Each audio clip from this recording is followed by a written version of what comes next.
So do you have stuff, or what do you got? I mean, do you got enough? What do you got? How many? What do you got? How many I'm questions was having that? one of I'm having an anxiety day, by the Oh, way. okay. All right. So I'm trying to work through it. Have you thought about not being anxious? Hold on. Oh, shoot. Thanks, man.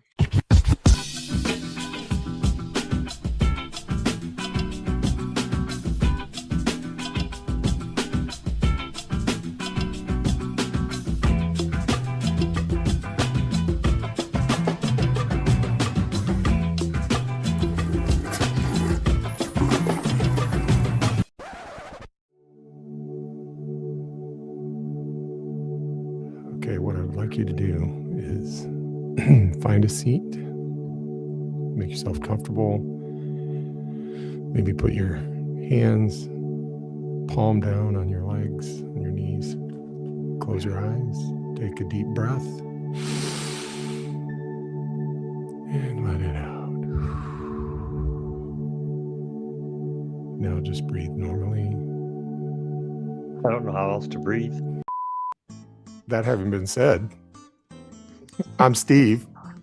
And I'm Paul. This is Check Your Shelf. Mindfulness edition. No, actually it's a reading report.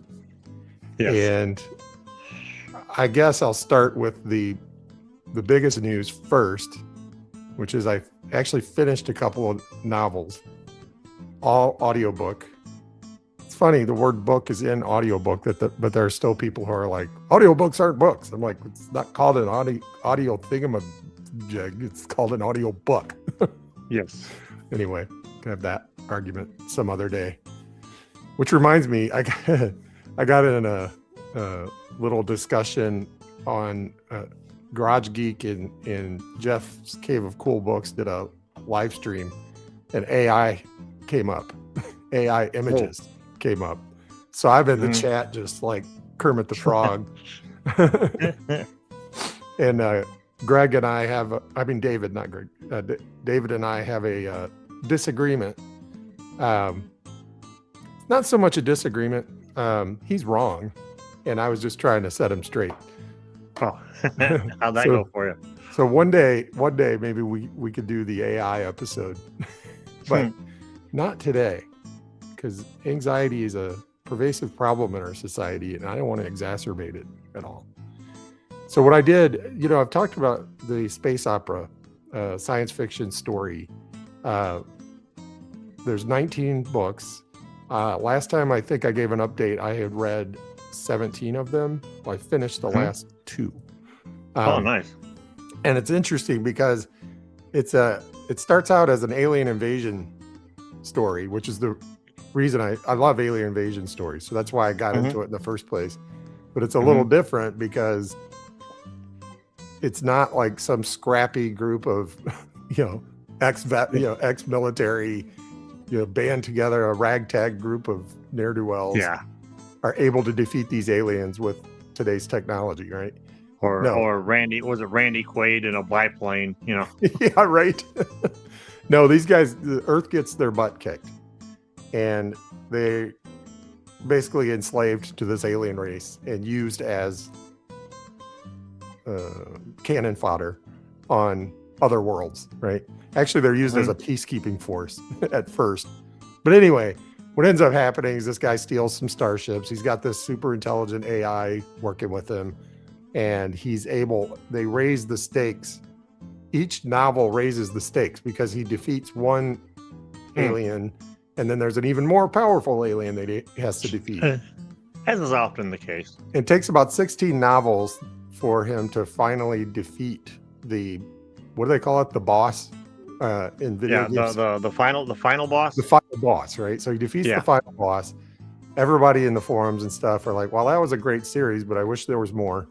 The author was hoping to be picked up like for a movie deal or something, I think, and he didn't. So after a year or two, he decided to come back and write some more. And now he's written 17, 18, and 19.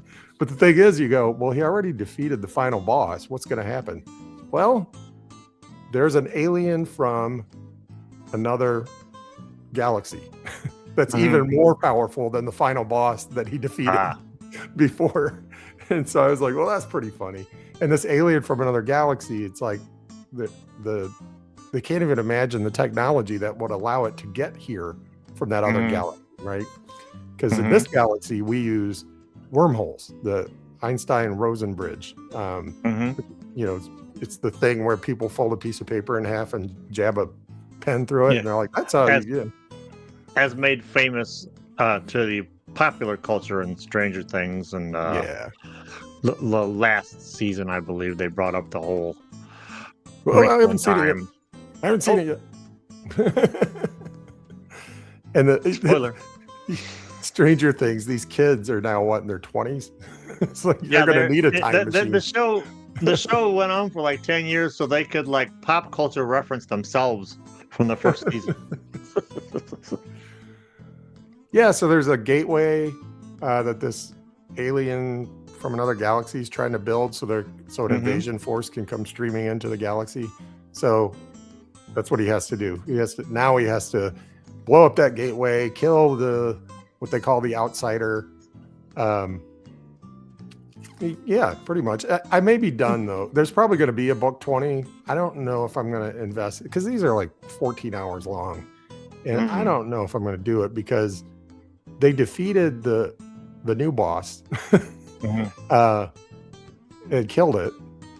And I was like, well, now what are they going to do? And they're like, oh, there's this thing called the ground state, which is like going to devour the entire galaxy. If we don't, it's not a being, it's a thing. And I'm like, well, that's not going to be fun. So I don't know. I think he's out of ideas. I think he's out of ideas. I'm like, well, how about this? So the series basically looks like the scene in National Lampoon's Airplane, where the girl's in hysterics and the people are lined up to deal with her. Yes, exactly. She's the Earth. Yeah. What's the name of the series in the author again? It's Expeditionary Force by Craig Allison. Okay. The latest one that I just finished is called Ground State. And the one before that was called Gateway. And I finished those two in the last couple months. So maybe he's just waiting. The very last book, Cthulhu shows up and everybody's boned. There you go. There you go. That sounds good. Getting boned by Cthulhu. What you got? What you reading? Well, recently I received a package of books from Brian from Bad Taste. And I'll save those for a book haul, which we'll probably do either the end of this month or the beginning of next month. But I'll save the bulk of them for that book haul video. But among them were some nurse novels. So I took a chance and I read Resident Nurse by Frances Dean Hancock, not her real name. I'm so good at this. I looked into who Frances Dean Hancock actually was, but I can't remember off the top of my head, and I'm too lazy to look it up again. But she was a journalist, I guess, for a lot of newspapers and stuff, and wrote a ton of books, and a bunch of them were these nurse novels. If you don't know what a nurse novel is, imagine, did your mom watch soap operas? I had relatives that did, yeah. Okay. Yeah, my mom was the same way. She hated those things. But my grandma was addicted to them. So basically, they're soap opera stories. Like in Resident Nurse, this lady, the female protagonist, gets accused of stealing a valuable ring from the nursing home that she works at, and it's there's this thing called like quiet horror, where like the horror is just barely there, you know. Well, this is a quiet mystery because the mystery is just barely there.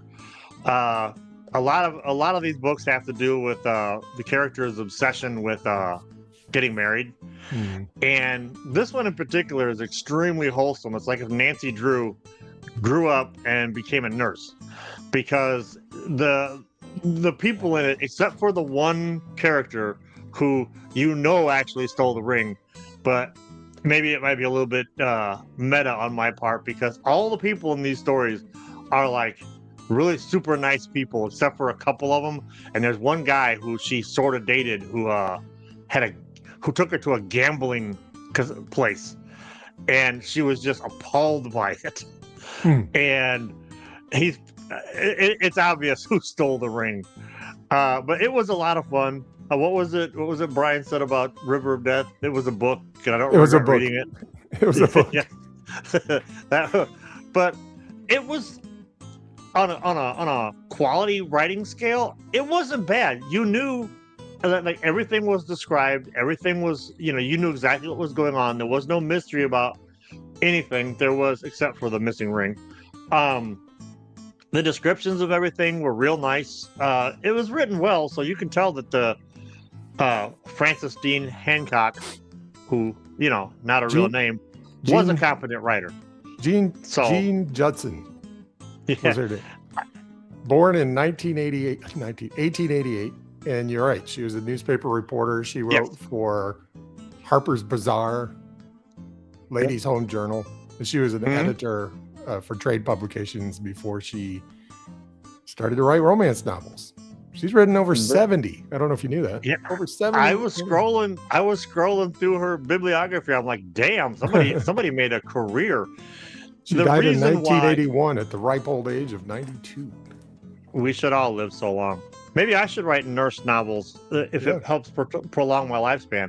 Do it. The reason why I read this one though is it's an Easy Eye edition. So for my old eyes, 192 pages. It's really probably like 150 pages, But yeah, it was fun. Cool. I have some more. I might read them, but I'm certainly not going to read them back to back. But yeah, So yeah, Resident Nurse. It was fun. It was a book. I don't regret reading it.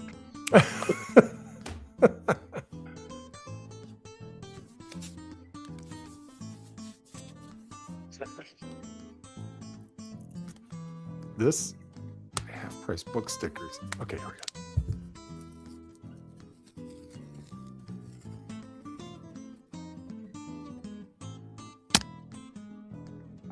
It's just like popping a top on a cold one in a hot July. So this I got from Half Price Books, and it has The Death of Ivan Ilyich. Oh, nice. So I've started reading that. My annual reading of The Death of Ivan Ilyich. Yeah. I read it on my Kindle before, and it'll be nice to read it in a book. Yeah. Yeah. A physical book.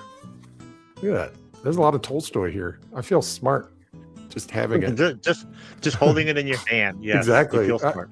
I'm going to start carrying this around when I'm in public, so that like anytime I have to wait for something, I'm just going to be like, what are you reading? Yeah. What are you reading? Facebook. See, I was debating about going to like one of our seedier dives here in town and be like, it's a nurse novel. Reading my nurse novel in a biker bar. Are there any male nurse novels? We could ask Paulie V about that. Like, he might enjoy reading a male nurse novel. Saucy. Is that one saucy at all?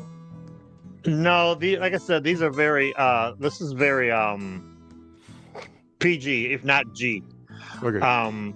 There's very little conflict at all, honestly. A story without conflict. Wonder what Miss Bosback would say about that. A story with no conflict. While I'm on the subject of talking about Brian from Bad Taste, I pulled this one from a book haul a while back, and I'm going to send it to him. But I started reading it, and then I read it. I've read it like 11 times now, but it's R.L. Stein's Indiana Jones and the Cult of the Mummy's Crypt. It's like a choose your own adventure.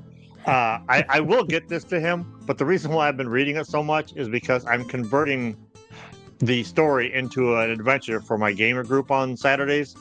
So when that happens, I'll mention it here and put a link to it, because we'll do like a review of it over on the Dune Wizard channel. But yeah, this is a lot of fun. This is, I think, came out in like 81. So we only had we only had like Raiders of the Lost Ark, I think. So Stein perfectly captures Indiana Jones in this. I mean, it reads so well. It reads and it's got great illustrations in it. But I can't unfortunately go into too much. But because my gamers watch this channel, but if you look at the cover, you kind of get the idea of everything that happens. There's mummies. It's in Egypt. There's a kid, because you play the part of like Indiana Jones's nephew, who spends the summer with him, and he ends up going to Egypt to help solve this great mystery. But yeah, it's a lot of fun, and yeah, I will get it to Brian when I get done with it. I think it's great that it's a choose your own adventure, because that title sounds like a choose your own title. Yes. Yes. This is a find your fate. And I guess there were some other ones that were Indiana Jones, but they weren't written by Stein, so I don't know. And they get a little pricey, I've noticed on the eBay. It's like somebody just put a bunch of words in a hat.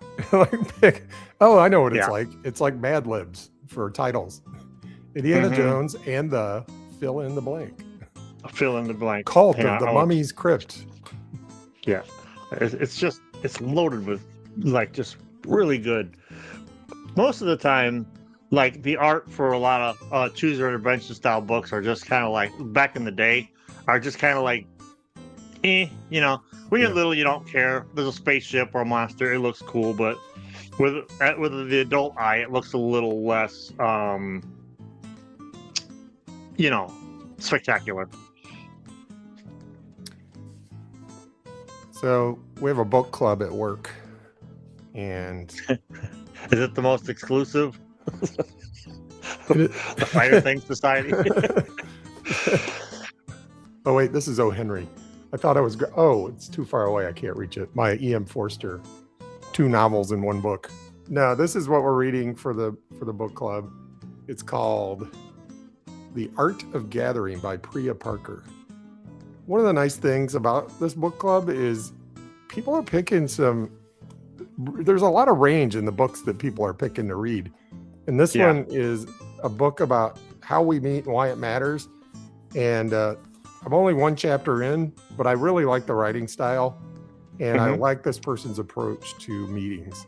I had talked about another book called Death by Meeting. It's right over there. I don't know if you can see it.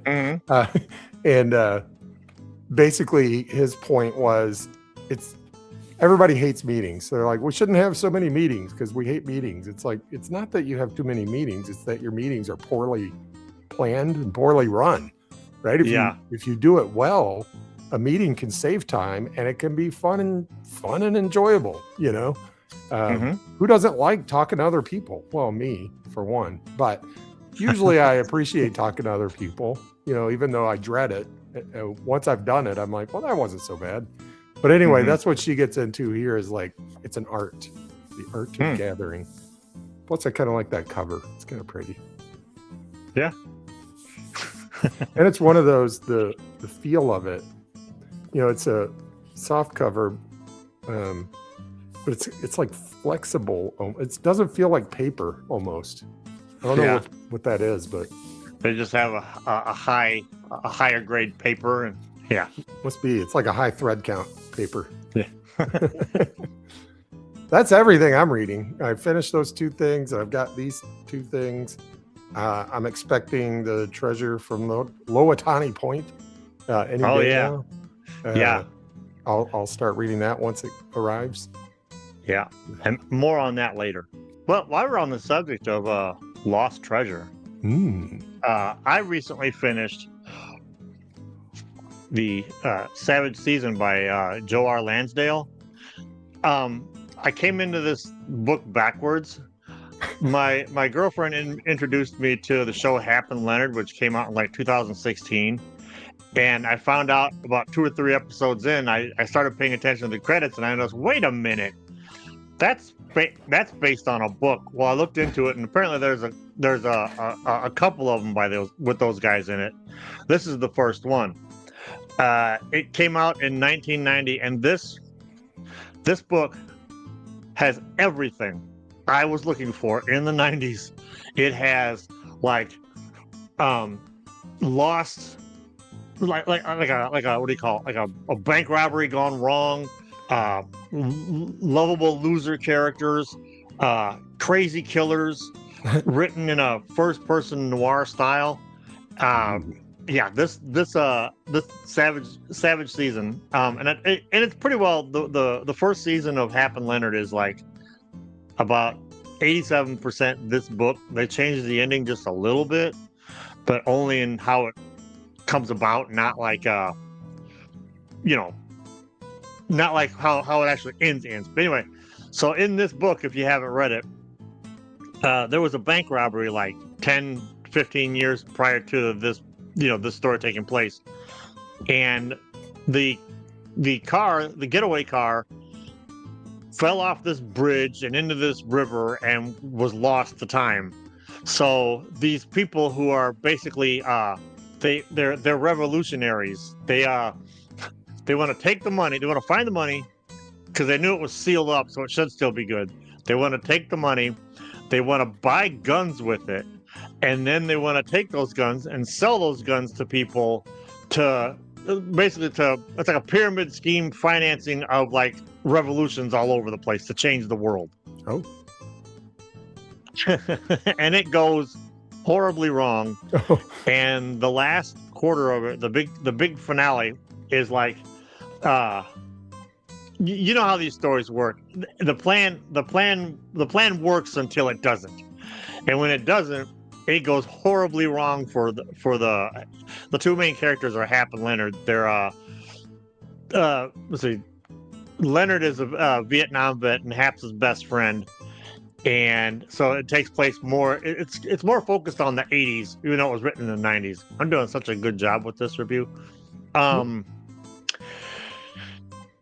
But the obstacle that gets in their way is this like crazy psychopath dude who was the guy that was going to sell him the guns, but and his female sidekick who kind of reminds you of like Grace Jones in the one James Bond movie. She's pretty much a Terminator, a female Terminator. This cover, when I was watching the TV show, I was like, why does this cover? Because I bought it halfway through watching the series, and I'm like, why? What is the deal with this cover? Well, when you find out what actually happens, Hap has this on again, off again girlfriend who's nothing but trouble, and like the one time in her life that she wants to follow through on something, which is basically keeping the crazy guy from finding out where the money is. He basically he drives a nail through her hand, and yeah, it's pretty rough. But yeah, man, I'm gonna look into the rest of these. But yeah, Savage Season by Joe R. Lansdale. It reminded me, every time you show me that, it reminds me of this. Oh, I thought that looked familiar. And this version still says David Wong. David Wong, John dies at the end. For those of you that don't know, David Wong is Jason K. Pargin. And he picked David Wong as his professional name back in the day when he was an editor at Cracked magazine, because Wong is like one of the most famous, like one of the most common names in the world. Yeah. So anyway, he's since learned better and done better. Yes, absolutely. Speaking of Asian appropriation, I read this week. I picked up the trade paperback of this because I had the original miniseries, but 3 or 4 years ago I sold off all but like about 300 of my comic collections. But this week I read the very first Wolverine series. This was, I think, Marvel's second miniseries, and it was insanely popular because at that point the world was just waking up to who Wolverine was. Frank Miller, who was the artist, had just come off of extremely successful run on Daredevil, where he pretty much reinvented the whole character of Daredevil. And it's written by Chris Claremont, who was writing the #1 comic at the time, which was the X-Men. And this was a 4-issue miniseries, came out in '82. I'm not going to talk about the story because you and I are going to be doing a comic book video, hopefully by next week, but definitely soon, about this miniseries. I want to show off a little of the art instead of talking about the story. Everybody loves Frank Miller. The thing about Frank Miller is he's an excellent layout artist. Like, look at this, okay? This is the black and white version of it. Wolverine's basically fighting a bunch of ninjas in Japan. Like this. See how cool this is? See, look at that. Look how cool that's laid out. He's a great layout artist, but his pencils leave a little bit to be desired. I've heard inkers complain about having to ink him, and in the case of the Wolverine miniseries, Joe Rubinstein, who was the inker for the book, I feel, and I'm probably gonna take some crap for this, I feel saved this comic. So you got some more cool ninjas. We did this, folks, all these ninjas here hiding up on the rooftops. You and I covered this comic back in the day on our podcast, and we've decided that it would be fun to go back in and revisit it now that we're on the YouTube. So we'll be covering some of the books that we talked about there, and the Wolverine miniseries is one of them. So yeah, I read this week. The thing about this is, like, I've read this so many times, this series, I can read this whole thing in like 20 minutes. It's just like revisiting an old friend. And lastly, I want to talk about this giant phone book of adventure stories. I talked about it briefly in our last live when I talked about the HUL story that's in here, where basically this little seaside village gets attacked by these like squid, and I hearkened it to the birds and how like they just come up the shore, wreak havoc, and then disappear one day. Just like the birds flew in the town, wreaked havoc, flew out of town for no reason whatsoever. Other than the fact that nature, when it wants to, does what it wants to do. But this book, this is the big book of adventure stories. It's got a lot of short stories in it, and I read a handful of them when I got this the other day, and found some kind of interesting some interesting entries in here. It's broken down into categories of like different types of, there's like Island Paradise, Sand and Sun, Man versus Nature. The one in particular that I want to talk about is the Mangrove Coast by Louis L'Amour. Now, if you've watched enough of these videos, you know how I feel about Louis L'Amour's westerns. They're just too clean polished, all shucky darns, white hat. I just can't get into them. I know a lot of people like them, and I'm not disparaging anybody who does like them. They're just not for me. I tend to like the grittier side of things. But had Louis L'Amour written more adventure stories, maybe, just maybe, the adventure genre would have taken over the way the Western genre did, because he was the king of the Westerns. There's no denying it. He led an army of copycats for decades. So the Mangrove Coast basically is a story about lost money in a large body of water, and some ne'er-do-wells decide they're gonna go get it, and there's double crossing. Louis L'Amour writes this really fun first-person style. Everybody in these kind of stories, one of the things I love about these stories is nobody is like named Bob, right? It's like there's Shaky Bob and Sneaky Joe and Rattlesnake Jim. Nobody has just the name Bob, and I think that's part of where our society went wrong. We stopped having nicknames like that. But it's a great, fun story. You can kind of tell who the bad guy is a little bit, and there's going to be a double cross.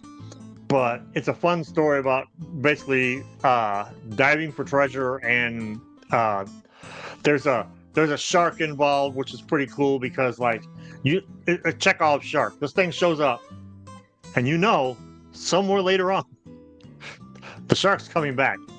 Paul mentioned Chekhov's shark, and he has talked about everything is Chekhov's everything. Chekhov refers to Chekhov's gun, and it was this theory in writing that if there is a gun in the room, it has to be used at some point.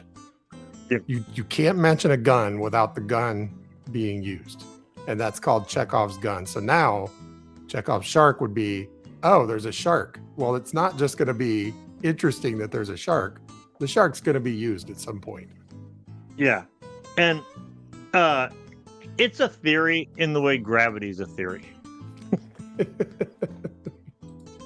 The last thing I want to talk about in this book, which by the way, again, this is the Big Book of Adventure Stories by Otto Penzler. You can buy it pretty cheap. This thing is like, okay, it's double columned, all right, and it's like, God, how many pages is this thing? Almost 900 pages. So you get so much fun. I've had so much fun with this book so far. But the last story I want to talk about is Jack London's The White Silence. I have to agree with Michael K. Vaughan. People need to read more Jack London. He agrees with Michael K. Vaughan, Roger.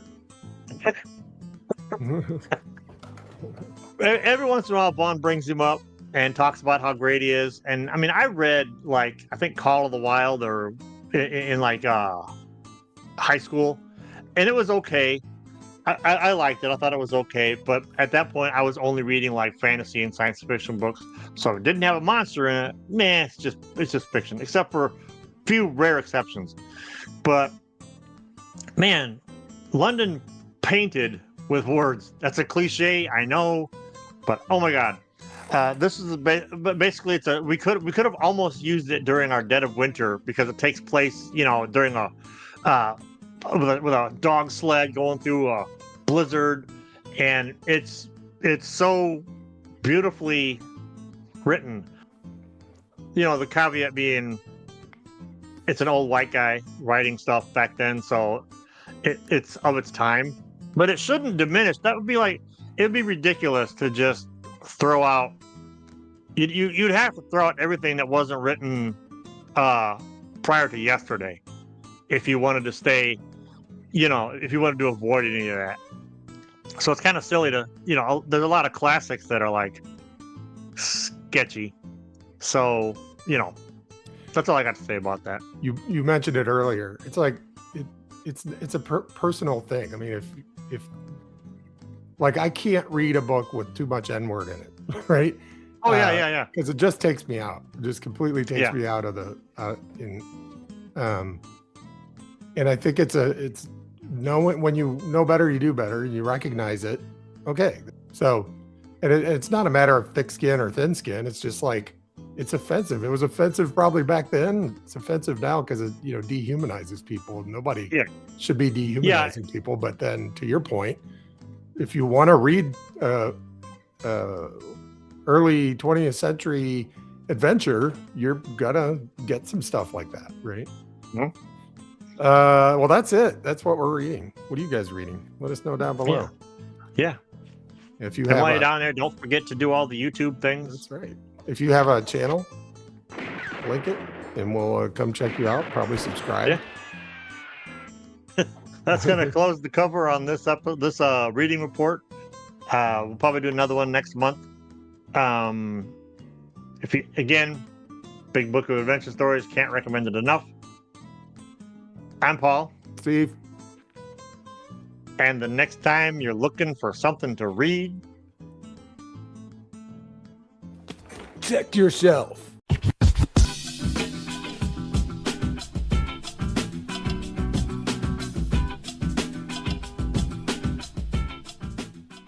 It's hard to get a good slam with a floppy book like this. Brother, who you telling?